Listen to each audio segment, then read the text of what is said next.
គ្រូយើងចង់សួរថាតើប្រវត្តិថ្លៃហ្នឹងមកពីណាដែរលោកគ្រូបាទប្រវត្តិថ្លៃហ្នឹងបើយើងនិយាយទៅវាមានយូរលង់ណាស់មកហើយជាពិសេសបើយើងមើលទៅលើសាលាចរិតនៅក្នុងឆ្នាំ972មុនគ្រិស្តសករាជហ្នឹងគឺគេបានសរសេរអំពីដង្វាយជាច្រើនដែលគេថ្វាយនៅព្រះមហាក្សត្រចឹងនៅក្នុងហ្នឹងវាមានមាសមានប្រាក់មានសម្រិតមានភ្លុកមានលំហិនមានគ្រឿងភ្លេងមានលំពេងជាពិសេសមានខ្លែងចំនួន5ទៅទៀតនៅក្នុងហ្នឹងចឹងហើយបន្ទាប់មកនៅឆ្នាំ1590អ្នកស្រាវជ្រាវជនជាតិប៉ូទុយហ្គាល់ដែលមានឈ្មោះថា Guido Rosa de Zong Antonio គាត់បានមកដល់ប្រទេសកម្ពុជានាសម័យហ្នឹងគាត់បានឃើញប្រជាជនខ្មែរយើងចេះលេងខ្លែងហើយខ្លែងហ្នឹងគឺធ្វើពីกระดาษ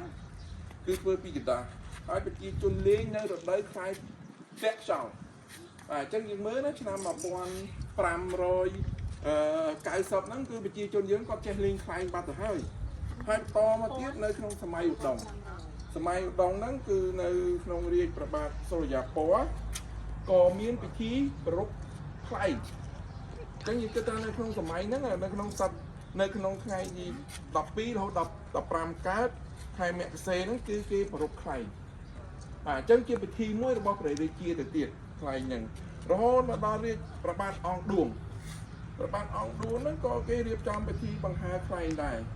ហើយគេមានការពិធីហ្នឹងគឺគេលេងកម្សាន្តទាំងបរិជាទាំងប្រជាជនលោកចូលរួមលេងកម្សាន្តទាំងអស់គ្នាទាំងមិនមកបាទនេះជាប្រវត្តិសង្ខេបខ្លីៗដែលខ្ញុំចង់បង្ហាញជូនកូនក៏ដូចជាបងស្រីបានយល់ថានេះគឺជាប្រវត្តិនៃខ្លែងរបស់យើងបាទ